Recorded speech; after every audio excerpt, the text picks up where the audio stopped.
Everybody, and welcome to another episode of the XWF podcast, a very special edition this time, as Lane is dead and Mav is missing. Joining with me today, as always, is the spittoon spitting, the gorilla gripping, the redneck fucker from Jacksonville, Mr. Ned Kaye. You know it. You are ready for it. You want 56% of this podcast to be me laughing. Let's fucking go. Yeah, let's go. And a very, very special guest. He is the man who beat Tristan Slater, your Universal Champion, the creator of the Optimal Path, the devourer of Olmec, Mark Flynn. Record profits, baby. Gorilla gripper, does that mean, what part of the gorilla are you gripping? So we're gonna start off talking about Snow Job Whiteout. Hold on. No, this is important to me. If you're gonna call yourself the gorilla gripper, I have never called myself that. Gator has called me like that. it's too late. You've been introduced on the podcast with this name, and it's stuck. I've already printed out some trading cards, and you're officially Ned the Gorilla Gripper K. And it's actually a typo. The animal rights. I'm the gorilla grappler. No, that is not true. That is not true at all. I also like that the Mark printing out trading cards, like it's some kind of a trading card game and not business cards. Like it's a thing. No, this is merchandise. We've got to move the product. It's very important. You got to get all the pieces of Ned Kaye to win the duel. Why am I Exodia? What a fucking broken game. You have to get Notorious, you have to get Nefarious, you have to get Just Ned Kaye, you have to get the Chameleon. And then, joke, you also have to get Stephen Cooper. Oh, yeah, his ghost. Get his ghost in there. And then you summon Ned Kaye, the Gorilla Gripper. Yeah. The chameleon. The chameleon is definitely the left leg of this house. Okay, I just want to. This is such a weird start to the show. Yeah. Let's cut all of this. Let's just start from the beginning. Hi, I'm Ned Kaye. I grapple gorilla. I'm Gator and I grip gorilla. Ooh.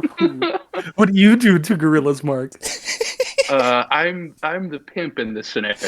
So if you imagine a big alley, and then clients, presumably gorillas, would walk up, and I would be like, "Do you like what you see? Do you want to get gripped? Do you want to get grappled? It's $20, and I'm in a large purple coat." That's a very important part. It's a very important part of the visual humor here. Mark Flynn, the optimal pimp. Ooh, I was gonna say the Great Ape Pimp or the Primate Pimp, but that was way better. Optimal pimp. I can't wait for that gimmick to come out. Yeah, I can. Also, if I am keeping this in the recording, Chris Page is going to join us in a few minutes as well, so that's going to be nice. Ooh. Oh, excellent. Cool. Right. So, Snowjob Whiteout. Yeah, it was a pay-per-view. Was it? Maybe. Possibly. We're going to kick off, start away. Chris Page can come in and derail us when he comes in. Ned. That's good. Would you like to talk about the opening segment for Snowjob? Yeah, sure. So we start off the show with Ned coming out, and he's a little upset about the things that Chris Page has been saying about him and how he's been treating this match. And Ned goes out there and says, "Hey, it's time for a change. There's going to be a new in professional wrestling, but not necessarily the whole business, but for Ned Kaye, and it starts tonight." And as he's talking, Chris Page waltzes out there. They exchange some heated words. Chris talks about how he feels disrespected at this company. Like he's not taken seriously, like he's not treated seriously by management, and he's not given his dues. And we also, at the end of it, have Saga and Theo Price start to rear their head ends and promise something later down the line. Things start to escalate a bit, and we know that backup is probably coming on both sides. And that is the gist. Okay. And that's the gist of it. Right. Yeah. Yeah. Okay. So basically setting up for the big TV title match that's happening later on, as well as the whole shit surrounding Saga and CCPE, which is a fucking mouthful. CCPP. CCPP. See. Aussie Pepe. CC Pepe. Oh, no. Which, Matt Flynn, are you a proud member of CC Pepe? I'm not proud of anything. Never have been. Oh. So you're saying Susie Papa is not your favorite, not stable in professional wrestling? Oh, look, and Gator, listen to me. You cut this out, but I have been told by management to not say it's a stable, which is the stupidest thing I've ever heard. When you gather, when like your boss is telling you, "Hey, all 5 of you need to be ringside so that we all fight this," you're a stable at that point. But don't you fucking put this in the podcast, okay? Absolutely not. I feel conflicted right now. It's what else could it be if it's not a stable? But don't put this in the podcast. We're at the optimal crossroads, Gator. Oh no! What do I do? Do I do it for the bit or do I do it for Mark? I guess we'll find out when the episode. Rock. I guess I guess we're gonna. I did it for the Rock. This is a disaster. It is a disaster, but just because you derailed me about that, do you remember the first promo Rikishi did after saying "I did it for the Rock"? No, I don't. What did he say? Oh my god, he said, "Oh, what the fuck did he say?" He said he came into an interview and the first words that come out of his mouth were along the lines of "Hickory dickory dock, I did it for the Rock." I am not joking. You can look that up. No, I don't believe that. I don't believe you. If I can find the promo, I might not be 100% accurate, but he definitely says "Hickory dickory dock." I did it for the Rock. I did it for the Rock. Oh. Backstage, Kevin Kelly interviewing Rikishi Fatu. He's teaming with Viscera against the Hollies. They show the fracas that happened on Heat between them during the weigh-in. And Rikishi's first words under this gimmick are, "Hickory dickory dock, Rikishi finally talks." He says he's going to be standing up for all the fat, healthy people in the world as we go to this very strange match. Oh, that's so awful. That is the worst. Oh god, the rocking up the clock. The Rikishi's main event push was so bad. So fucking bad. Who would have figured if you take this wrestler that people like cheering for because he does a dance with his friends, and then you strip off his friends and then turn him into a vehicular manslaughter? How does that not work? What's the disconnect there? What's the problem? All the puzzle pieces are in front of you, aren't they? And you're just like, no. This. Can you imagine? Can you imagine Rikishi main event in WrestleMania? My way playing "You Think You're Special," and it's just him stink facing like Triple H and Steve Austin and shit. Oh my god! Oh my god! In an alternate universe, what we missed quite a world where Rikishi went on to movies like Dwayne The Rock Johnson is like just slumming it in high school gyms, and all the posters in the Fast and the Furious 8. There's Rikishi. Oh, what a world it would be! This time I'm gonna let it all roll out. Oh god, I can't wait to see fucking Fast and Furious 9 Hickory Dickory Quiche. Hickory Dickory and Hobbs.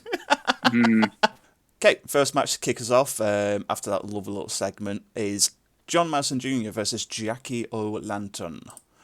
So match starts off, great little back and forth. Madison using his size and strength to overpower Jacki early, making her the babyface on the back foot until she gains advantage with a back fist into a DDT and going for more technical moves to utilise her size. Maddie's made to look like a monster here, while Jacki has a great babyface fire throughout the match, really refusing to go down and staying strong in what seems like a no-win situation. But Jacki lands not one, not two, but three got-style pile drivers to put Maddie down for good. and Olanter gets a freak out after a fire opener, which, in honesty, was way better than Madison deserves, because he just did not do a promo for this show. But yeah, could it? Jacki looked great, though. She looked fucking fantastic in this match. Yes, Madison might be dead because he is carried out on a stretcher and wheeled up a ramp, and then I assume it's like one of those joke stretchers where the bottom falls out and the doctors keep going, which is, I mean, I guess when you don't cut a promo, that's what you deserve, I guess. That's Mark, true. Mark, I have a question. Yeah. What is your brand evaluation live? A brand evaluation for John Madison Jr.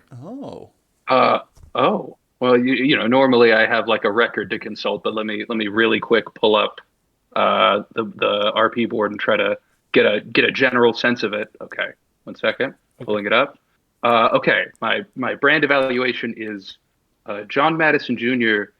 is bad. Oh, that's not very nice. I'm so was that too harsh? I'm so sorry. No, that was perfect. I'm very sorry. I thought you were going to just say John Madison Jr. is dead, but you know. Oh, I mean, yeah, I could have done that, but I wanted to do something more. You know, I like to cut to the quick with my comments. I like to be just a little bit hurtful, but I was worried I went too much on that one. No, Okay. that was perfect. You're probably not very good if you're dead anyway. I mean, not mutually exclusive, yeah, for sure. But also, before he was dead, he was bad. So, kind of both sides we of got it. a new beef, new angle. Mark Flynn versus a dead man, literally. You think you're special? You do. You do. Here comes a new challenger! Yeah. I can totally see how this show goes 2 hours. This show doesn't go 2 hours, usually, actually.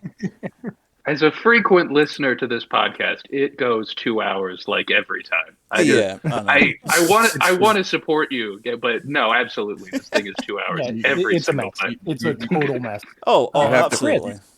You guys have to forgive me for showing up late. I fell asleep during that opening segment. I'm sorry.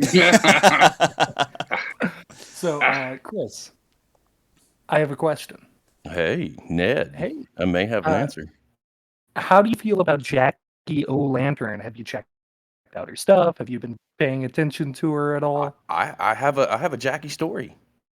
So, fun fact: Jacki O'Lantern and Chris Page are 1-0 together. That's right. There's a tantalizing fact for you guys. We did something in Uprising, a six person. Sorry, pronouns, pal. Yeah. Come on, it's current year. And we came out on the winning end. So I'm very, very, very familiar with Jacki's character. I'm pleasantly surprised to see the character doing some stuff outside of some of the angled stuff, getting back on the roleplay boards. It's always good to see. I also have something to say to you, Chris. I find it offensive that you complain about the XWF podcast being 2 hours long when you made me sit through James Raven and Chris Page Fireside. Oh, God. Let's be perfectly fair. That's the only time that's happened. Okay, yeah, fair. We have had like 3 2-hour-long episodes. Yeah, all like 9,000 episodes. It's only like 1 or 2. But yeah, you're 100% correct. True. I will never forget that. And we can remind people. There's how I know I pissed off Gator. Yeah. I was getting DMs and we were drinking. James and I were toasted. I was getting DMs from Gator, and it was the pissed off Austin stuff with Gator's face on top of it. And I didn't get it until after the recording was over, and he had started sending these things 30 minutes prior to that. So. Oh no. Yeah, man. I was Jacki, mad. shout out to you. I remember it was bad enough to where he brought it up to me, and he was just like kind of annoyed still, and I was like, oh, Gator must have been furious. I was so apologetic. Yeah, it was. I don't think I've ever been apologized for something so many times. It was just late, and I was angry, and I was also in a terrible relationship at the time, which didn't help. So I was very moody about everything. But it's in the past now. Can I give you something that may make you feel better? Sure. Of all the apologies that I've given, I actually meant those. Wow. Those are appreciated, though. Can we officially name this episode the Chronic Optimal Cunt and Cock February Miracle? Because it's just got to be an entire fucking word salad now. No. In the morning. No? Okay. No. In the morning, yeah. I'm just saying it's been a hot minute since I've been allowed on XWF Airways, so I don't know where What are you talking about? What are you talking about, Chris? You were just at Snow Job Whiteout. You were on there. We're talking audibly, brother. Oh, I'm sorry. Yeah, I got kicked out, so it is what it is. Well, I don't know. I have no idea what the fuck happened, but in my eyes, you're always allowed on here. I edit this shit. You're allowed on my shit. Exactly. Oh, exactly. I appreciate it. Yeah, we're happy to have you. We're happy to have you, Chris. It's why it's a chronic. I can't fucking speak. It's a chronic. Listen, I'm gonna tell you this: if you put that in your title, you guarantee yourself 0 listeners. So, right ahead and do that. I was like, what the fuck is this shit? What's the XWF podcast? What did they do? Oh, right, okay. So we're not here for 2 hours. Match 2. Dionysus and Blondie, also known as the best tag name I've ever heard in my life, Chardonnay, versus fucking perfect. Oh, so good. Versus Jerry Vaden and Money Oswald. And I've got some notes here. So, Money Oswald, or Oz, as it's known as now, and Dionysus kick off the match. Dionysus starting off like a traditionalist, signaling for a nice Greco-Roman sequence, which I fucking adore. Love that shit. But Oswald plays the big, mean, agile giant, takes control of the match early. Dionysus struggles to keep up, but manages to get shots in when he can, really getting the crowd on his side. Vaden is tagged in and does a poor job as Dionysus makes short work of Jerry before tagging in Blondie. Oz then tags himself back in, and the two go at it. The bulk of the match consists of Blondie and Dionysus trying to regain control, getting hope spots, and just trying to get ahead of Oz's lead. But every single time they get an advantage with Jerry's errors, Oz comes back, makes it really even again, put him over as like this unstoppable monster with like great ring awareness compared to like the fresh new faces. But Chardonnay keep coming back, showing brilliant cohesion and strategy that their opponents lack, and in the end, Dionysus lifts Jerry into a powerbomb as Blondie sails off the top rope, landing a leg lariat on Jerry, and assists him with a powerbomb, which they have named Core Victory. I hope I'm saying that right. And then Chardonnay pick up the win. I also have a note here saying Core Victory also means heart of glass, which is oh my god, very, very clever. I love that so much. How are they this good? It's great. Like random booking, and these two just hit it off like no one's business. They are fan-fucking-tastic. You love to see it. Love to see it. But yeah, I love this team. Me. No, and it's running through my head when you say Blondie, man. I was thinking, call me. Yeah. But apparently the favorite song is "A Heart of Glass," so there we go. Yeah. So I do want to say, like when it came to the modern reboot podcast crew, we were really excited about Blondie and Dionysus from the get-go. And I know Dionysus, I can't say it now too. You rubbed off on me, Gator. God damn it. Dionysus nuts. Dionysus. I'm just gonna call him Darren. Like, there we go. Yep. Darren Dionysus. God damn it. Dionysus has been active in other like feds, and I know, you, Chris, and you, Mark, you both get out more than me and Gator do. So, what do you think of Dionysus? You've obviously seen him elsewhere. Any thoughts? Let me jump in on this one first because I know based on the World Series of Wrestling. and Okay. also his work in action wrestling. Now, I didn't get as familiar with him until I was reading the World Series stuff. I don't remember exactly where he placed, but I know that it was Saucy 16, and it could have Sixth. even been top 10. Sixth? Is that where he ended up? I got the spreadsheet for sixth. Yeah, okay. So, I Ooh. mean, that says a lot right there. You got to Mhm. think that series had 60 plus talents involved in it. Mhm. And to be standing at the very end is an accomplishment in its own right. Placing top 16 is something to be proud of. Top 10 is something to be incredibly proud of. But you're right there on the cusp of being in the top 5, and this is like handlers in the game right now. That doesn't garner respect or put respect on his name as a writer, then I don't know who the fuck you are. It's just a fact. He can put out really, really good stuff. And here's what should scare the XWF roster, is he's just getting started. So imagine what'll happen when he gets a story arc going in the Fed, and gets into the meat and potatoes of his character. That's some scary shit to really think about, because he's got the potential, all the potential in the world to skyrocket and go to the top. Fucking Mark. well put. Jesus Christ. I just want to Yeah. like jump in and say I can't believe I've been Sorry. slumming it with fucking Mav and Lane for so long when Mark has a fucking spreadsheet open and Chris Page knows every other fella in the world. He does.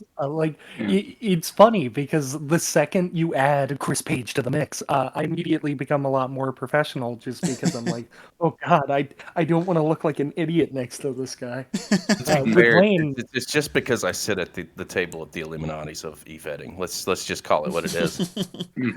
I have the power to snap my fingers, Ned, and end you. I want you to know that. Now, is the fucking come for me, Illuminati... you son of a bitch. Just one question though. Is the Illuminati considered a stable?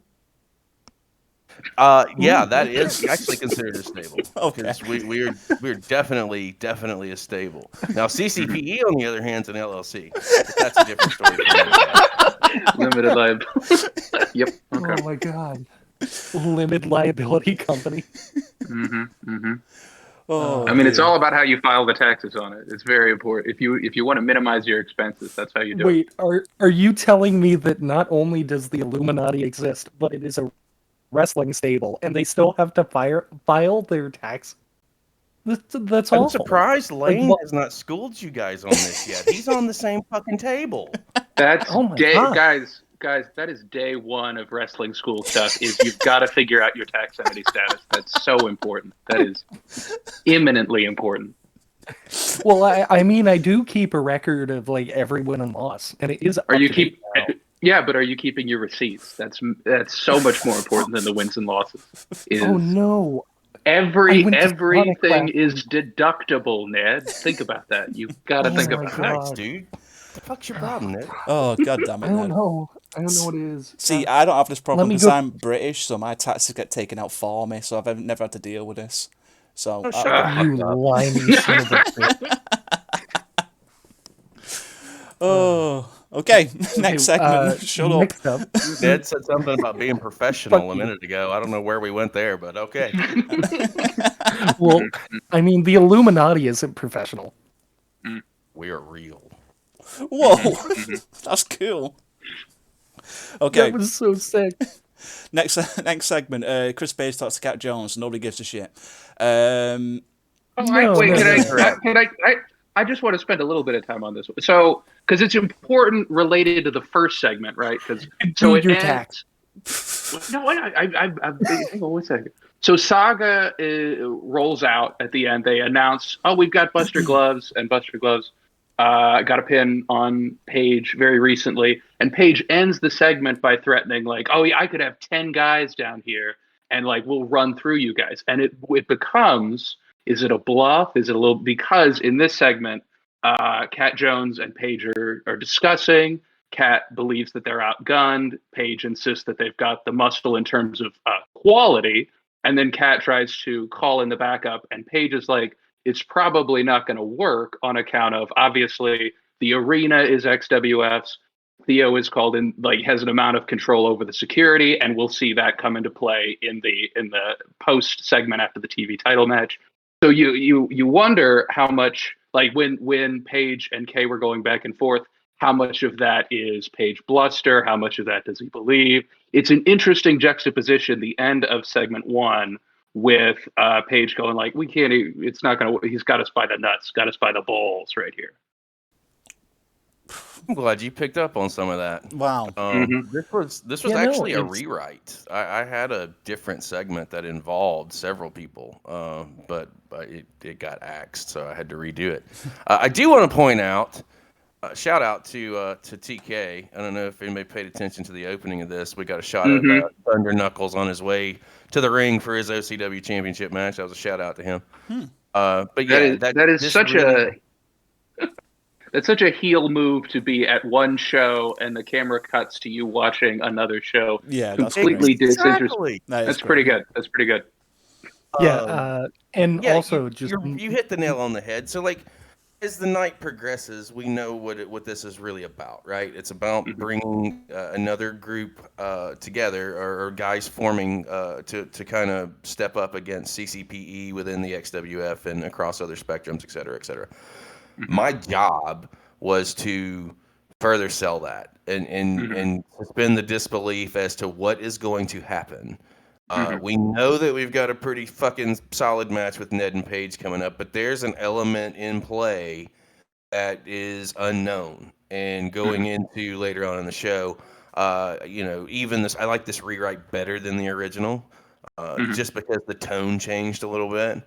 And Kat played her part the way she needed to. It was good stuff. And hopefully it baited the hook. Next match.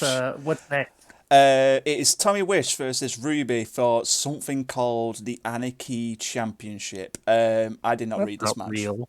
Yeah. Anybody want to run us through this?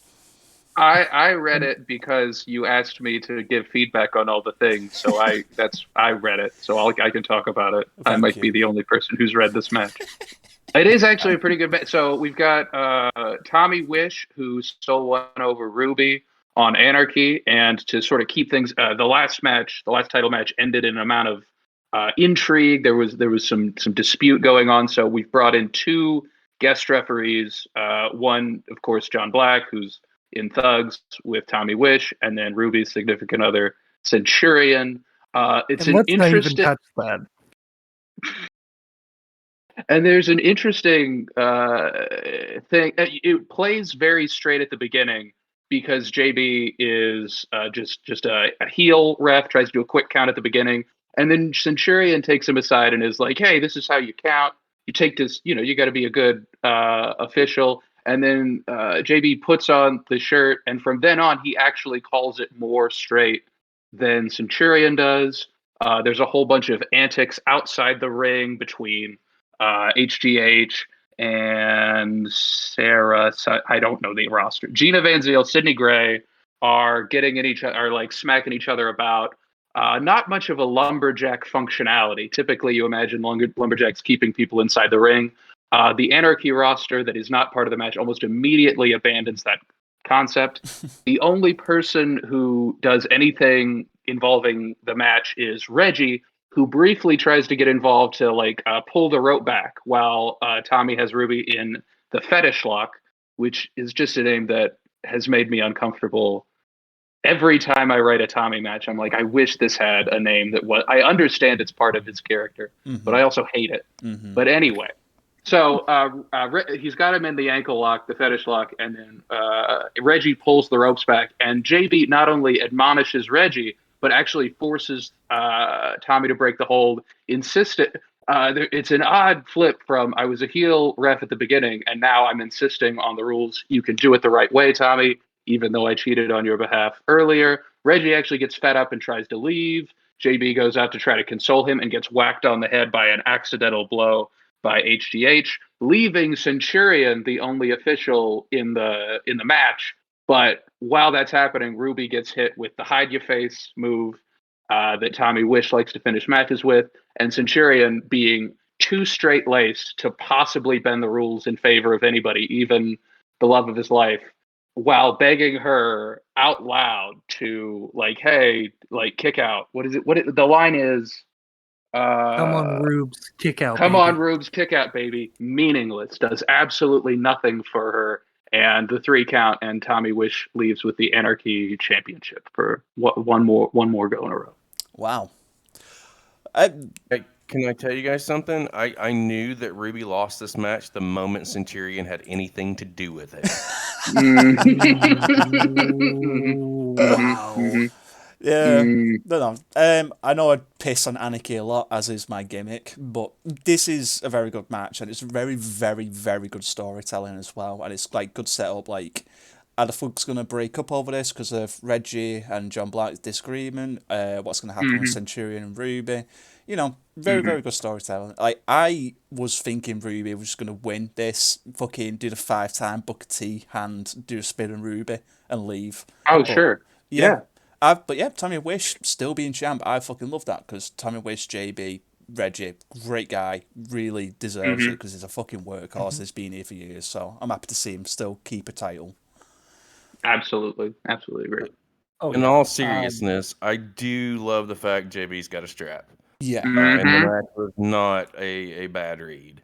I'm actually shocked because if anybody knows me from my older XWF days, they know how much of a mark I am for Ruby. So to see that Ruby came up short is shocking. But knowing that the belt's on JB and I don't give a shit if his character's a heel or a face, like he's just a super guy. Yeah, great. And Love him. really, really awesome the whole way around. So I have nothing bad to say about this because both parties involved are aces to me. Yeah. Go ahead. Oh, thank you. I'm sorry. So, one thing I wanted to touch upon was just how JB, obviously we all love him. He's been a fan and friend of the podcast basically for as long as the podcast has been a thing. Back in the Chris Page, Thunder Knuckles, Bearded Warpig, and Bobby Bourbon days. I had to put BWP in front of Bobby just to piss him off. So no, JB has been a favorite of the podcast specifically because he's got an amazing attitude. He's one of the nicest, easiest people to work with, and he writes really good stuff, and he's always doing something. Like I cannot operate at that level, and it still blows my mind. It just blows me away how JB is just so consistent, and he's this backbone of the company, and I was so worried that Ruby was going to win this, and I love Ruby. I really do. I think the character's so much fun, but goddamn, I will always take a JB reign over a Ruby reign. And that's not to disavow Ruby. Ruby loves my stupid hyena laugh. It is simply like Ruby at some point is going to get that uni, and it's going to be great. Yeah, you just reminded me, actually, to be fair, Ruby was roasting me hard in the fucking Discord, so fuck you, Ruby. I'm glad you lost. That's what you get for bringing Centurion. No, I'm kidding. I love Ruby. The TLC Tornado Tag Action with your champions Shell Nichols and Dolly Waters versus the Extreme Alliance, Michael Graves and Barney Green, and Cool Kids. Oh, sorry, hashtag Cool Kids. Can't forget the hashtag. With Sarah Lackley and the 5'11" giant known as Angie Vaughn. Right, okay, so I'll try and run us through that quick. I didn't make notes for it though. But start of the match kicks off. Pip Collins, being the best commentator in the world, was absolutely right when he said they're going to focus on Lackley and Angie being the #1 threat as all the heels gang up on their two faces. Yes, Sarah Lackley is a face. I know, I couldn't believe it either. Ridiculous. So they come in, focus on them. There's a brawl for quite a while. Lackley and Angie manage to get the upper hand, taking down Barney and Graves briefly, but Charlie and Dolly run in with the ladder, burn ball over Lackley and Angie, setting it up to try and go for the titles straight away. Nichols tells Dolly to try and keep him down, so Dolly immediately stamps on Lackley and Angie's ankles. So Green ascends the ladder to try and stop Nichols, and Nichols hits a very sloppy Steubenville screwdriver, almost breaking his tailbone and maybe killing Barney for what it looks like. Gravy drags his partner over to the apron to check him out. Waters tries to go for a double clothesline, but it's ducked and countered with a double super kick from Cool Kids. Andrew tries to go up the ladder, but Gravy is still on the fight and very clearly pissed that his teammate got fucked. Bowls over the ladder, knocking fucking Angie off and crashing the ladder down on Lachlan. Then Gravy does a very cool spot where he runs up the ladder and basically sentons on top of it, crushing Lachlan even more. Yeah, and brawl continues. Charlie and Green are on outside for a moment, and Charlie focuses on Barney, taking him over the barricade. They start brawling through the crowd. Waters hits Serenity Fall onto Andrew Vaughn, who is on top of a ladder. Gravy runs in with steel chair, takes off Dolly's head, tries to set up the ladder, but Lachlan does an arm breaker through the rungs. Fucks up Gravy's arm for a bit. Green and Charlie come back in, fall through a table together, and they're both out for the time being. Gravy tries to fight back, but Sarah gets a mark of Kane, which is Shining Wizard on Gravy. Everyone's special meters fill up. Running Waters to Lachlan, and then Varnimus to Dolly Waters. Angie begins to climb the ladder, but Charlie's back in the ring, snatches Angie off, gets a devil hook drop on her. Charlie begins to climb, but Gravy's back up and hits the Grave's Consequences. Climbs up the ladder, gets a fingertip on the bounce, but Lachlan climbs the ladder, throws Gravy's arm down, and then throws Gravy's arm down. Gravy tries to hit the black mist on Sarah, but she ducks in time and counters with her own blood mist. Dolly Waters, after Gravy falls off the ladder, Dolly Waters comes on. They trade blows, teeter on the edge for it. Dolly Waters tries to hit the pipe county plunge off the top of the ladder, but Lachlan hooks her very powerful legs on the rungs. The ladder teeters. They manage to keep each other steady for a bit. And once Dolly Waters teetering, Lachlan lands a Supergirl punch onto Dolly, knocks her all the way down. Lachlan reaches up and retrieves the tag team titles. And our new champions are #CoolKids. I really, really, really wanted Green Gravy to win this one, and I'm not gonna lie about that. Me too, honestly. Me too. I'll admit that #CoolKids, they earn the win. I'm gonna argue against anything like that, but my God, Green Gravy put out some great RPs, and I personally would recommend them. Barney, obviously another mainstay of the XWF who has been around for ever. He was so proud of these role plays, and honestly, totally in the right, because I loved both of them. I thought they were funny. I think they're really good foils for one another. I desperately that we still get these two together. Oh, sure. I just to add on to that. And I don't think his win-loss record since returning has reflected that, but Barney's whole angle since Barn Coin is fucking amazing. I love. Oh yeah. I love that. I love 2 RPs in that he's doing a real estate scam. I love it's just it's like an Always Sunny thing where he just keeps doing the worst thing you could imagine a person doing. It's a really good story, and I think Barney's knocking it out of the park. I'm really happy with what Barney's doing. Yeah, Barney's great, and Graves, I love Graves stuff as well. Just to touch on the match itself. So yeah, I wrote this match. It ended up going a bit longer. Well, I like procrastinating. What can I say? So I ended up writing the match too late, and I was the last match in, and Theo was kind of waiting for me, so I didn't want to make him wait around anymore. I'm happy with the match. I could have done a better job. I really wish I gave Green more offense. There was one spot as well that I wanted to do, because I'm not too sure if this is still the character for Barney, but on his roster page, on his moveset page, he is still a Frankenstein. So he has bolts in his neck and stuff and runs off electricity. So when Green gets dropped by Charlie with a Steubenville screwdriver, and Graves goes to check on the apron, I wanted to write in Graves shocking Barney with electricity, and then Green gets back up, does like a big comeback, and then grabs the ladder and electrifies the ladder while someone's on top of it.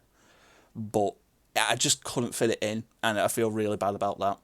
But like, despite what's written and how Barney looks kind of weak in the match, that's my fault. I do apologise for that, because the IPs don't reflect the match, really.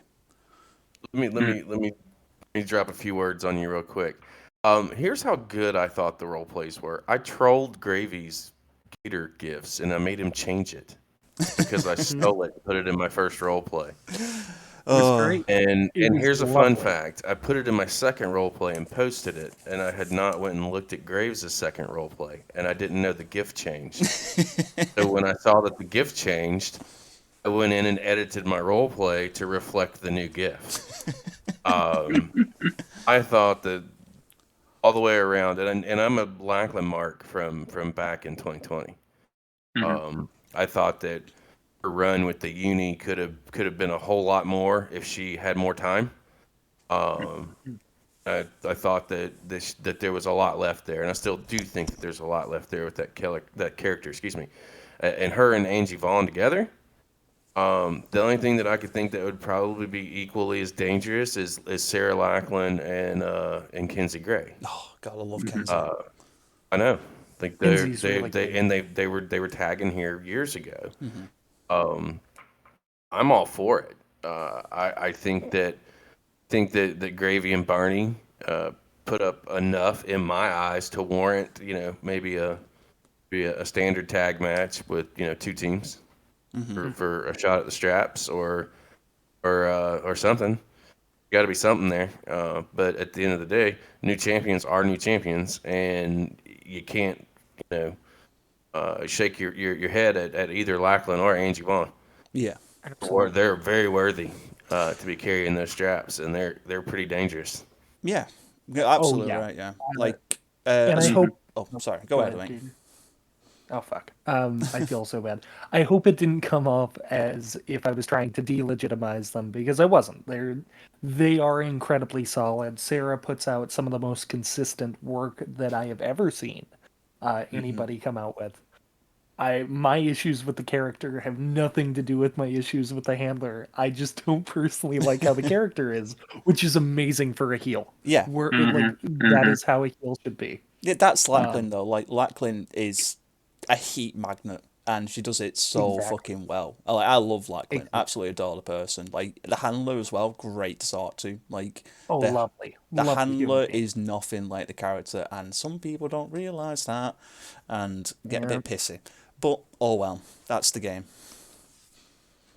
It's all about the game and how you lock it. Yeah. So, But yeah, like, I was just gonna add in as well. Like, every single RP for this match was fucking incredible. I didn't read them. I didn't judge the match or anything like that. I read them afterwards, and to me, they were all on a very equal playing field. Like, anyone could have won this match, but it just so happened to be Lackland and Vaughn, which are a great team. I'm looking forward to seeing what they do. in mad respect to Dolly and Charlie, who are going to hopefully be a recurring team, because I really like them. Yeah. I fucking gushed over in the last podcast with Dolly in that match with the promo and how the team worked together against Madison and Vaughn. Like, oh, I love heel Dolly. I love heel Dolly so much. Oh yeah. And I also can't wait for Chardonnay to face these hashtag cool kids, because Totally. That's going to be a fantastic match. It is. It's going to be really good. Okay, speaking of next match and fantastic matches, it's Raion Kido versus Mad Dog Matt Wright, the Young Lion versus the Mad Dog. Anyone want to take this one? Ooh. Oh. I'm a guest. I'm just here to comment. Yeah, I guess I'll take it, because everybody else was jumping too. Everyone was too excited about it, so I'll take it. Yeah, sure. Thank you, Mark. Thank you, Mark. If I did my homework, I didn't know I had to come and do work, guys. No, you don't have to come and do work. You're here for colour commentary. Ned. Yeah. Ned is a recurring member of this podcast who I've been told to do his homework, but he didn't do his homework. Okay, didn't do okay, it but I so didn't even think I was going to be ready to record because I was at home. Oh my Yeah, god. but we were meant to record on Tuesday, Ned. Yeah, Mhm. but Gator, when we get back in this broom closet, I am going to have a conversation with you because having these kinds of talks with me in front of our friends. I feel like one of you has the other one by the ear, and you're just like pulling them across the room. No, that's how it works. Is if see, because I have the better microphone, our married couple Do shtick you? works a Do lot you have better. the better That's what I was microphone, about you to say. wobbling No, fuck? Not Shut not the than you. Oh, okay. Not than you. I mean better than usual, you fucking prick. Well, that was rude. Specifics So- count, buddy. So Raion Kaido's in the center of the ring, right? So, Oh my god. Oh my So god. Raion, I'm just trying to get through this, man. So Raion Kaido's in the center of the ring, and Mad Dog gets in his face and starts barking, and it does not bother Raion. He's stoic, he's heroic, doesn't give a shit. Mad Dog is doing this whole like rah, rah, rah, rah, doesn't care. So Mad Dog actually breaks into a little bit off, like after a little bit of toying, a little bit of manipulation. There's a lariat. At some point, yeah, here we go. So Mad Dog jumps to his feet, hits him with a running knee. Raion Kaido goes down. Mad Dog looks at Kido, struggling on the canvas, puts him in a headlock. This kicks off like the big burst of offense for Mad Dog, who gives him a noogie. In fact, multiple noogies. And then that turns into a Mountaineer lariat, followed by an Appalachian suplex. A lot of climbing maneuvers. And in fact, is followed by him climbing to the middle rope. There's an interesting bit that I don't, just a little bit of characterization where Mad Dog snarls like a dog and climbs the middle rope. He thinks about climbing to the top rope, but shakes his head and decides against it. Is he afraid of heights? Is it interesting that somebody with a mountaineering moveset would decline to climb to the top rope? Either way, he hits a middle rope elbow drop. Kaido appears to be in all sorts of trouble until Mad Dog gets up, looks down at Kaido, and decides Kaido is in enough pain already. And he's only moments away from finally succumbing, I assume, to death. I assume that Mad Dog he's going to decided murder that, this man. right. He's already bleeding out, Mad Dog assumes. So instead, he's going to stand in the ring and he's going to turn around, yelling like a Mad Dog that he is, totally taking his attention off of Raion Kaido. Typically you'd have like a distraction, but when you've got the mind of a dog, sometimes like there's just a noise or like an odd smell, and he just he's just focused on something else. He's just barking. At which point Kaido, this is probably my least, like I don't hate this match, but this was my least favorite sentence. Somehow Kaido hits him with a shotgun dropkick. Like we're not sure how. Scientists speculate how we aren't sure how the universe was made. We're not sure how Raion got in position to hit the shotgun dropkick, but he did somehow, and it's very mysterious. So then from there, it feels pretty rudimentary. Kicks him outside the ring, baseball slide, brings him back in before the 10 count, puts him in an armbar, a second armbar, double armbar German suplex. Mad Dog kicks out at 1, but that just turns into a discus clothesline and gets him to the top rope for a superplex. Mad Dog kicks out at 2. Kido hits Rolling Thunder, which he performs yelling Rolling Thunder, which feels like if there's a way to telegraph your move, you probably shouldn't yell your move before. I understand Kido is very anime, but if he were competing anybody that wasn't a dog, clearly there's a language barrier here. But anyway, Kido yells out Rolling Thunder, runs, and then does the Rolling Thunder. Down goes Mad Dog again. Who'd have thunk it that he did the Rolling Thunder after yelling it? After yelling the Rolling it would be one thing if he yelled Rolling Thunder and then did like a kick, but every time when he yells Rolling Thunder, you've got to keep the opponent guessing, is my thought. But I'm not here to tell Raion how to wrestle. No. Yeah? Mark, I cannot wait until I watch like an Okada match, and when he does the Rainmaker pose, you can be like, what the fuck is he doing that? What the fuck is he doing? Do you know what? It's really funny that you bring that up because a segment appeared on TikTok for me today where Prince Devitt was taking the piss out of that as well, where he got I can't remember his name. He got someone else to do the Rainmaker pose. Prince Devitt looked at him and was like, "Oh well, I'm just going to duck that," and then he ducked it, and it was like, "Mwah, perfect." So then Kido yells rolling crash, and he executes the rolling crash, which is the top rope release into a German suplex. Mad Dog hits the canvas hard. Kido goes for the cover again. Mad Dog finds a way to kick out at 2.5. And at this point, you're thinking the story is like, man, how is Kido going to put down Mad Dog? Like, clearly the issue isn't a technical thing because Raion's just beating the hell out of Mad, but just nothing's enough. And then Kido yells out lightning bolt, and he hits Mad Dog with the heart punch, and that is enough to put him down for 3. Solid. I mean, gets over Kido for being really good. And Mad Dog does get something for just being really, really tough to put down. He didn't get as much offense as I would have liked. Yeah. Pretty much the back half of the match is a slaughter. Yeah, I completely agree with that as well. No, fuck it. He doesn't listen to the podcast. Mastermind wrote this match. I just point that out because I'm so happy you put it in because the thinking about going to the top rope but staying on the second rope is a Mastermind staple, and I don't know why he does it. He has done that several times in the past, but oh well, that's just a staple of him. But yeah, Mastermind. Okay. To be fair to him, he's a okay match writer. He isn't the best, but he is trying his best to improve. So we got to give him credit for that.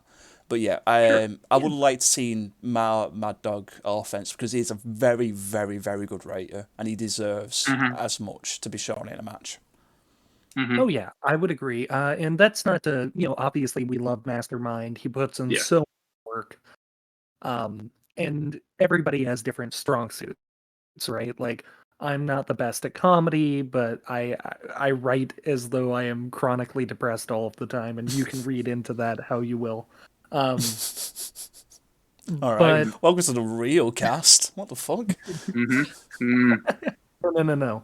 My point is that we still appreciate anybody taking the time to help out and write a match because it does take a lot out of you. Yes, that's true. Very, very thankless, and it's a very selfless thing to do. But I do agree that Mastermind could have done a little better for Mad Dog. On that same note, I do think there needs to be a professional wrestler who's like a high flyer, but their gimmick is that they're afraid of the top rope, so they constantly get up to the second, and then they're like, "Oh, I don't know if I should get up to the third." I will say that was an interesting. I didn't mean that as like a bad. That was an interesting character detail, and I was fascinated by somebody whose profession is mountaineering, and they don't want to go to the top rope. What does that mean? Was that like a sexist? Maybe it's because he's disciplined. He doesn't, you don't climb if you don't have to. No, yeah. Oh, that's good. Yeah. That's a great point. That's a solid point. Thank you. That out, buddy. Good job. Yeah, well done. Chris Page patting my head like a small child. Like a mad dog. Out of the corner now, sweetheart. You can come join us at the table. But no, yeah. Thank you, Mastermind. It's like all the work again. What Ned said, match writing's always fucking appreciated. Even if you do what some people may think a bad job, you didn't do a bad job because you stepped up and you tried. Like it's always fucking appreciated. So thank you very much. Exactly. I can tell a very, very brief story because I know Page. I don't know if he'd remember this, but way back in 2012, like Bad Medicine. When he was competing for the World Heavyweight title as Tristan Slater in a 5-person, he was also putting together the event, and it was my first week on the site, and he had put like a general thing, like, hey, if anybody wants to write a match, we need somebody to write the tag match. It was like Psycho and Arsenic versus For Matches We Rise, which was Ian Meltdown. And I was just like, oh, I'll do it. And I was stupid, and I didn't understand like pacing. So within like a paragraph, we're already in like the hot tags. I just didn't have like the concept of like, let's build it very slowly. And I just like immediately like action figures slamming against each other. So no disrespect on anybody who's ever written a match, because it is not easy. And in fact, trying to just hit the beats on what is good sometimes can make it worse. So I completely, Yeah, totally. Fun fact, I do remember that event, and I remember the main event. I don't remember everybody in the main event, but I remember there were a couple of people that strike out at me.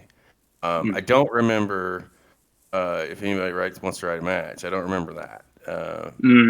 But I know that at that point in time, like the former was just kind of, I don't know, there but not there. Stinko Man. However, yeah, I remember that. That's fun. You know what I also remember about the old XWF in 2012? Some little cocksucker named Mark Flynn cashed a briefcase in on me. In jail over the weekend. Fucker. Don't you forget it. Don't you forget it. Oh, I won't, buddy. It could happen at any time. Wait a second.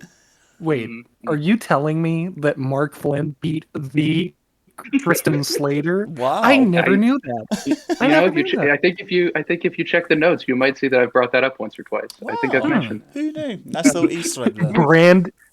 Brand evaluation, Mark Flynn.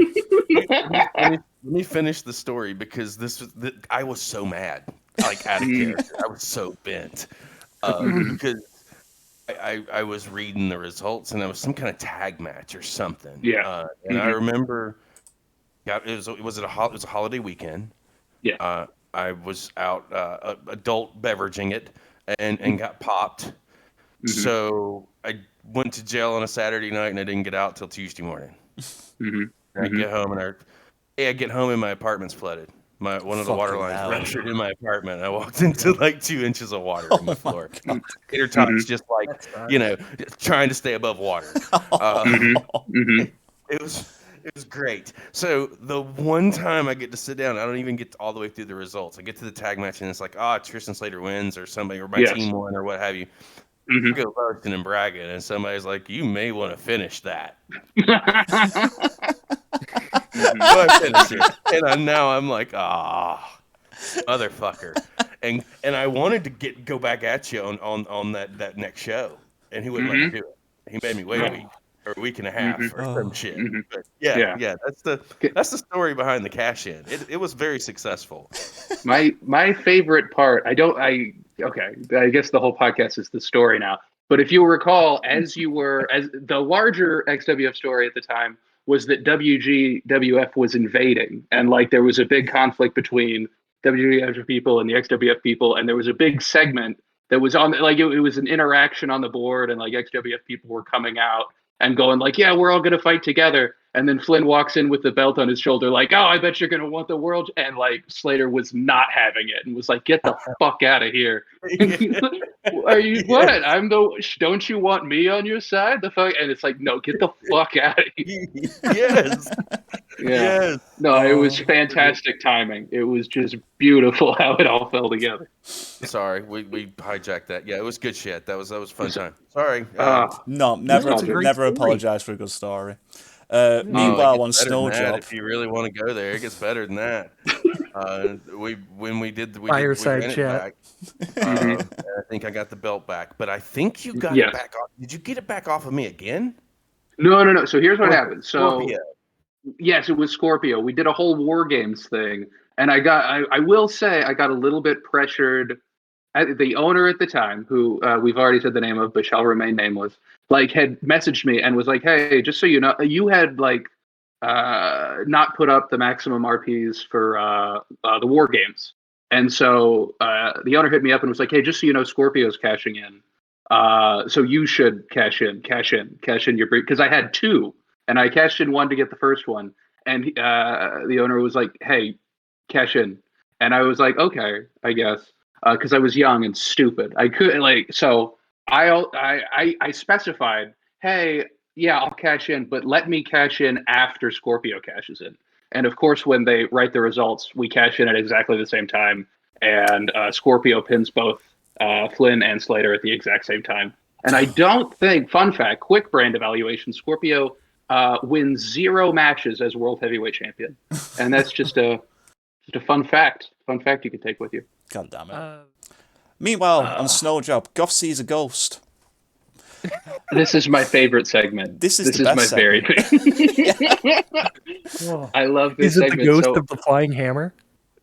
Okay, so I did when I posted the notes on the thread, it was 1 o'clock in the morning, and I was just like reading it, and I was too tired to do the research. I've done the research since then. I read like Goth's story leading into it turns out that this ghost is a vampire ghost from his past, who is somehow connected to his wife that I assume is dead, because he has a fiance now. Mm-hmm. It would be weird if like his vampire ghost that's haunting him was connected to just his ex-wife who lives in like Boca Raton. That would be different a little. But no, that's not presumable. We're going to presume that she's dead.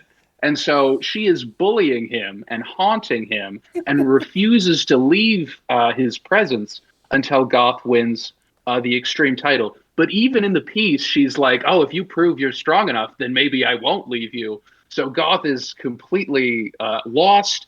He's in the fetal position, like telling himself that he has to win the title or this vampire ghost won't leave. The camera spins and no one's there. Is this all in Goth's head? He screams, how did you find me? You promised you'd leave me alone. How am I supposed to win if you're like haunting me? And then he pushes the camera crew out, but then they catch a glimpse. Is it the ghost? Is it something else? I know I've read this a lot of times, and the more I read it, the more I'm fascinated by it. This is just a fantastic segment. Did you know that the next Noah Jackson promo is actually going to be like one of those Ghost Hunters programs? But it's going to be Noah looking for the ghost haunting Goth. You're an asshole because I was actually planning something like that. You're a piece of shit. How dare you spoil my Ghost Punchers storyline?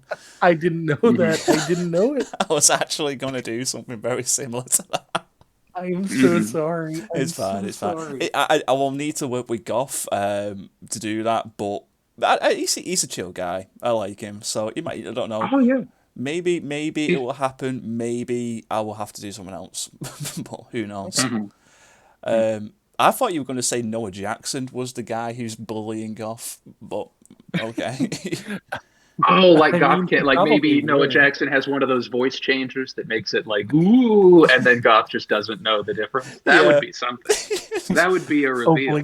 Man, this obligatory. It can't be Noah because the word cunt wasn't. That was what I was about to say. It's like, man, those ghosts are saying cunt a lot. That's really Goth is in the ring and the lights are all off and like you hear the voice and then all of a sudden the ghost pulls its face off and it's me, you cunt. It's always been me. Obligatory Simpsons reference. Rod, Todd, this is God. It was me, cunt. It was me all along. It was me the whole bloody time. That's British. Nowhere is Australian. Fuck you, Ned. Fuck off, mate. Fuck off, you fucking cunt. As well, since Goth has a ghost like following him around and he also has a fiance, can we just talk about how much of a power move it is to cook a ghost? Like, goddamn. Like, you gotta respect that. I do. Okay. I want like a multi-season sitcom about Goth, his fiance, and his ghost all under one roof, like a Three's Company. If Suzanne Summers was dead, that would the whole time, like a Sixth Sense Three's Company thing would be great. A Gothic girl in a pizza place. Holy shit! That's a great title. That's a great title. Gator, that was otherworldly. Oh my god. Up next, the TV championship match with the champion Ned Kaye versus Chronic Chris Page in a match Ned shows here. That didn't get changed the results. I was gonna say it if you didn't. Chris, you wrote this match. This is where the show I feel starts to really heat up. Would you give us a brief description of this epic that these two men have? First of all, fuck you for now making me walk through the match that I had to write. So let me try to remember what I did. I know coming off rip, I talked to Ned prior to when we kind of realized what we wanted to do. I gave him the option. I was like, do you want to chase or do you want me to chase? Because that's going to dictate the entire flow of the match. He was like, I'll chase. Mhm. That's where we start, off rip. As you've obviously, if you read the role plays, it's safe to say that Paige really feels like he is totally above Ned, and Ned is nowhere near him. So he's going to be... I wanted to go old school heel, 80s heel, and get 80s heat and play it in that direction, and that's what we did for the first half of the match. I went up within the first minute, and Ned chased. The pacing of the match was what I felt like it should be, and I didn't hit Ned up again. It's like, if you have any spots, let me know. And he's like, trust you. I said, I know. And we continued And then on. I was in Wars Chardonnay reference. afterwards. I mean, I'll let you guys get into the meat and potatoes if you want to get into like the entire complexity and the complexity of the match. It told a really good story of an underdog that's trying to get a grizzled vet, is what I thought. There was no shenanigans none throughout the course of the match, and I think Ned caught me at the 17-minute mark or some shit. He caught me with a schoolboy, that goddamn schoolboy. I'm telling you, that in the inside cradle, man. It's my motherfucking kryptonite. 13-15 remaining. 13-15 remaining. And Ned didn't know this, so when I got to that part of the match, and I know that I've got the second half, like the first half, I was really kind of dominated by the chase, if you will. Yep. That was the story. The second half, and what would make this a little bit more interesting, because I initially was going to go 1-1 to the end. Well, my thought on that was, if he chased me to start, what would the crowd reaction be if Ned picks up a fall towards the very end? Now you're going to go into the assumption of, oh shit, Ned's going to do it. Ned's going to do it, right? Like that was what I wanted. And had he went over, the ending would have changed a little bit. We would have still went into overtime. He would eventually have gotten caught, but I wanted to suspend the belief that, maybe this thing's going to end. And within the last half minute, Paige ties it up. We go into this overtime, and there's a little back and forth with Ned, trying to do everything he can to get this win and validate himself. And the fucking KG vet catches him at the end. It's for the match. Now, the post-match is something totally fucking different. But, I mean, there's a lot to unpack with just the match itself. I had a very specific intent, and I'm very curious to see what you guys think. Ned, I want you to go last, because you know what I wanted to get out of the match. I've not spoken to these two cats at all, so I'm very curious to see what they pulled from the match, because I want to know if they caught what I was trying to do. Does that make sense? Yeah, absolutely. I'll shush. Yeah, no, Gator. I insist. I'll go first. Absolutely. So I thought that Gator slips again. Yeah, so I made some notes that I put on the site, and I'd like to. I thought it was a brilliant move to have the first pin in the first 30 seconds. I thought, especially in like this face heel environment, you just need the face to chase the heel. So everything you were saying, I got the intentionality of it. I thought that was very, very well done. I think that, and one thing, again, tie it up around the 17-minute mark.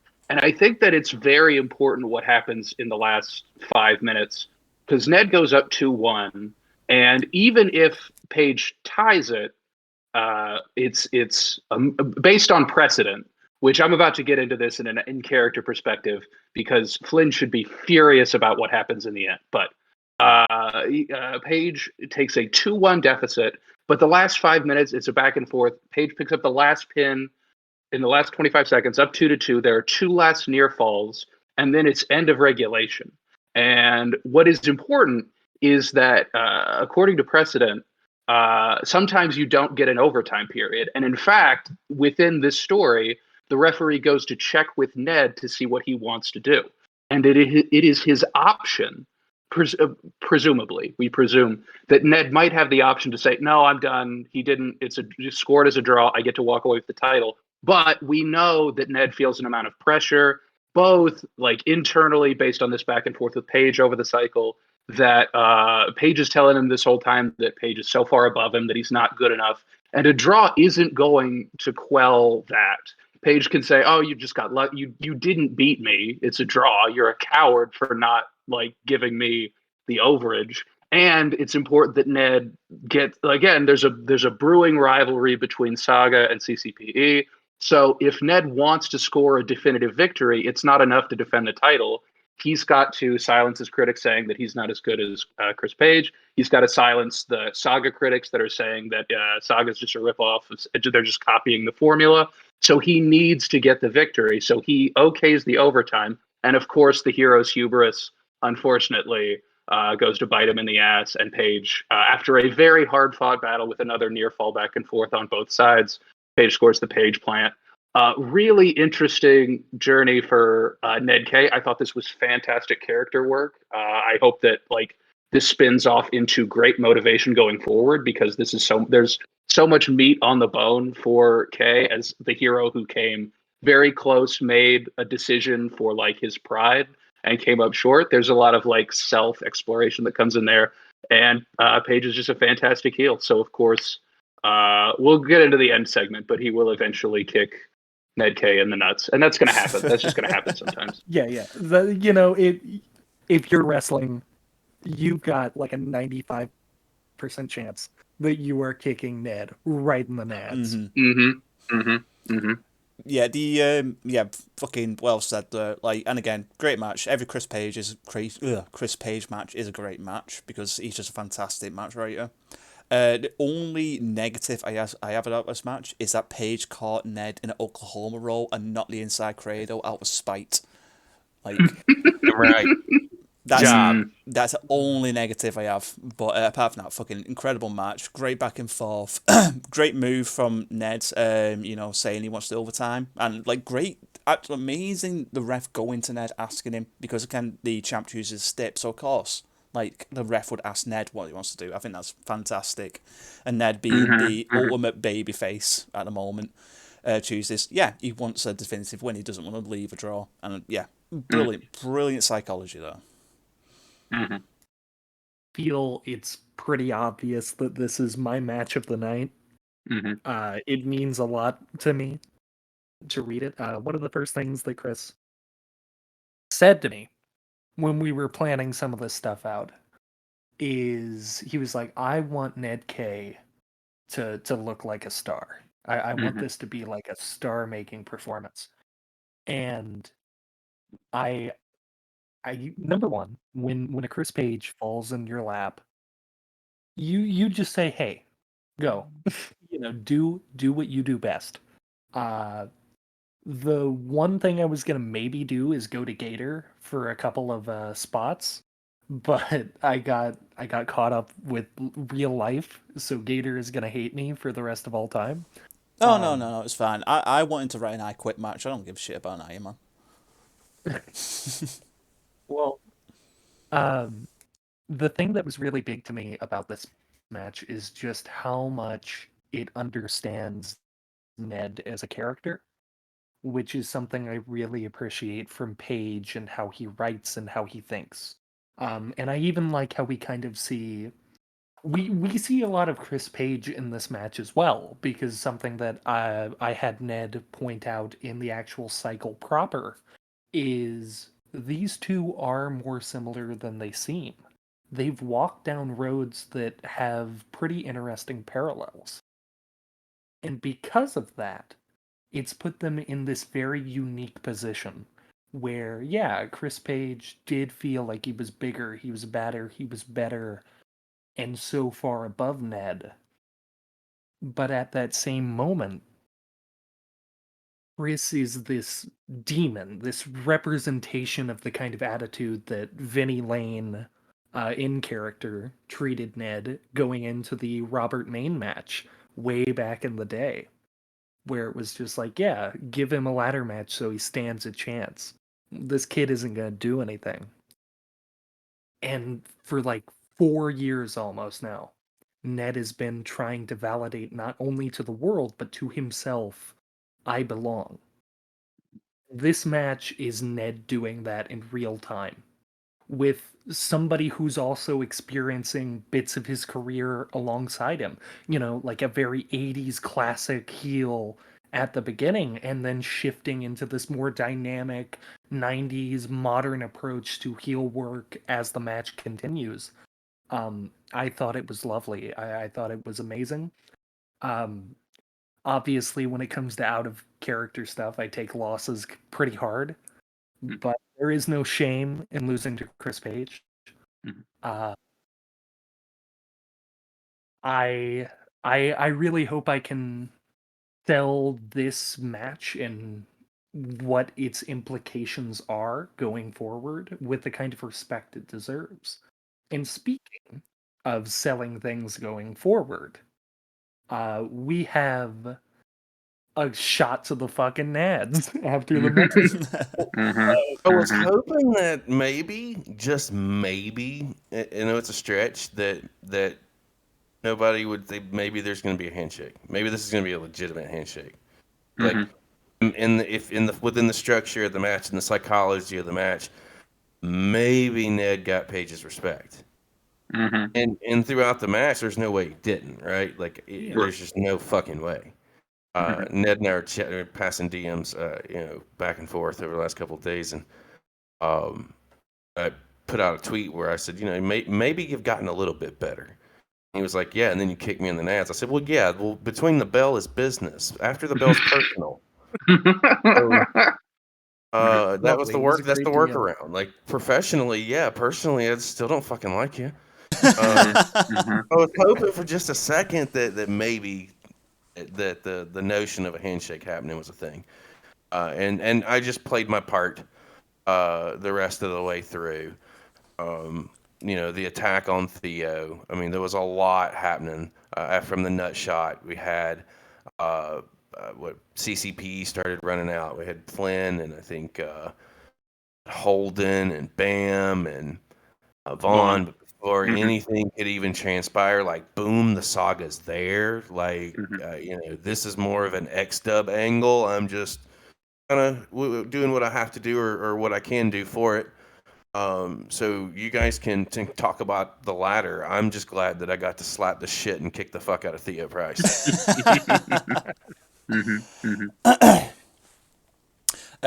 We are kind of like coming up to 2 hours, so we're gonna have to like pick up on stuff like pretty bad.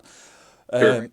But yeah, I'll just say the segment at the end, Saga versus CCPE, all rise to a climax. Thaddeus Duke showing up, joining Saga now, buying out his contracts, which is weird. I didn't know you had to have contracts in stables, but hey, here we are. But yeah, good little setup for the future. The haunting of Goth continues in the next match. I will steamroll for this match. I'm not going to give it the credits due. Jenny Myst wrote a fantastic match here. I really recommend checking it out. It is Jenny Myst, Extreme Champion, versus Isaiah King versus Goth in a parking lot brawl during a tailgate for some reason, because tailgates are cool. Lambo. Really cool match. Very, very, very good use of the environment. Incredible use of the environment. I can't say enough good things about it. And really just a good extreme brawl. A lot of teaming up as well, which I didn't expect. Goth and Jenny going after King, and then kind of Goth and King being what the fuck are we doing, and going after Jenny. Odd to have in a triple threat. Really, you don't see too much teaming up like this, but it worked really well, and they did a really good job with it. Jenny gets locked in the car, probably eats some dog treats while she's in there, because she does that for some reason. And then ends up driving it and crashing into them both. And then, I don't know how this happened, and I don't know why there's a forklift there, but Isaiah King does a Darren Dangerous spot of driving it into them. bloody brawl, like shit continues. King is trying to pin. Myst's henchman Elijah Martin comes out of nowhere. Beats off King. Immediately neutralized. Yeah. One punch straight to the face, and Elijah Martin dropped. Yeah, just one punch. But you know, it's Eli, no. and it's fucking fantastic. But at the end of it, King coffers up and goes for a big boot. King ducks, CKO, another Superman punch. King falls on the cover. Goth throws to the cover. No, Myst can fly out of nowhere off the forklift platform. Twisted Elevated Myst. 20-foot flip. Yeah, big match and all that shit. And then Myst hits the sister Abigail onto Goth and gets a 1-2-3 and retains the Extreme Championship. Again, I couldn't do this match justice because we are going very long. But yeah, great match. Really, really good. Any thoughts at all? Yeah, just very quickly. Also, congrats to Jenny on a very good run, like recently. Yes. Is one Anarchy defense, and I think 1 to 2 Warfare short of the briefcase. I believe so. Yes, I think you are right. Yeah, because this is the second pay-per-view, isn't it? Fucking hell. Oh, good for her. Well, OOC, congrats, Jenny. I hope you do a great job. I am taking that title off you. Fuck you. And finally, it's time for our main event. Universal Champion Mark Flynn versus Peter Vaughn with special guest Olmec, who, when I first read that, I thought it said almost, and I got very confused, in an Extreme Optimal Path match. Flynn, do you want to take this one, mate? Sure. So, first off, shout out to Dolly, who asked me if I had any spots, and I said, no, I trust you. So all of the work and all of the stuff that went into this match was 100% Dolly just giving a shit, because I just wasn't sure how I was going to get stuff up. So I was like, just, you got it. I trust you so much. It starts off with Olmec describing, first of all, the super aggro Craig pops out from beneath the earth and comes out through the center of Lambeau Field. Really, really big mountain that they're going to climb. Olmec runs through, like Legends of the Hidden Temple, the treacherous moat of molten Wisconsin-branded cheddar jack cheese, because we're in Green Bay. Makes sense, Wisconsin.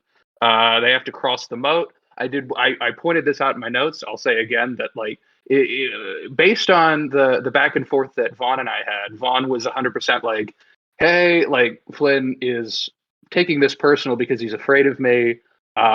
He knows that it's my time because I've beaten him 2 matches in a row, but I don't give a shit about him. I'm just going to get the belt. And Flynn's attitude was like, how fucking you had this easy road your whole life. You've gotten all of these title shots everywhere that you go. And now you're not going to fucking take mine too. And it is reflected because the first beat of the match is Vaughn is like, yeah, sure, I'll get into this obstacle course. And Flynn immediately attacks him and takes him at the legs, because they have 2 slightly different motivations and targets throughout the match. They fight through the obstacle course. Flynn takes a very small lead in terms that he gets to the second challenge first, at which point Olmec gives him a trivia question asking what is the most common first name among wrestlers in the XWF. And Flynn answers, it's Sean, but that is incorrect. Vaughn rolls up right behind him and says, it's Sean/Sean, which I don't know if that's a bit that works when said aloud, but clearly Olmec can interpret spellings. So that's a very important... There's a slight difference between saying Sean and saying Sean. So he could hear... Olmec. Do you know Olmec's number 1 way of copulation?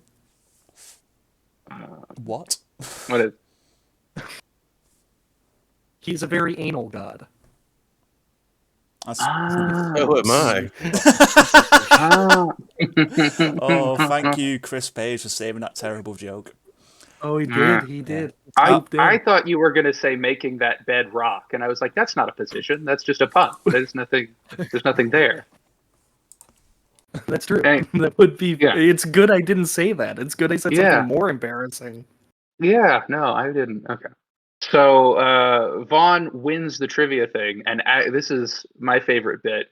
Is again Flynn is picking on Vaughn, like trashing him the whole time for claiming that he has had an easier road in his career, that he's being handed all these things, and then because he wins the trivia thing, Vaughn gets literally an easier road up the mountain, and Flynn has to like climb up the side as Vaughn just gets to walk at a steady pace up the mountain. And just a good sort of turns the thing on its head because sure, Vaughn has gotten more title shots than Flynn has, but if he's earned those things by winning challenges, it's a stupid moot point to say that he's like gotten more opportunities if he's also earned those opportunities. So Flynn pulls a lever that, of course, he only knows about because he designed the Super Aggro Crag as a metaphor for the optimal path, sending boulders that crash both Vaughn and Flynn down to the bottom. They have to rush up, at which point they get to the peak of the mountain. And as they are about to fight over the belt, it turns out that somebody is already at the top. And it is Bobby Bourbon, who has a jetpack and calls them both stupid and then leaves. And that's fine. Yeah, sure, I get it. He says that the company would make more money if he had the belt over either of them. Anyway, I was on another pay-per-view, and it was a lot cooler than your stupid pay-per-view. Anyway, and then he jetpacks away. And that's fun. That's fun, I guess. Yeah. So they continue to fight, and they end up near Olmec's mouth.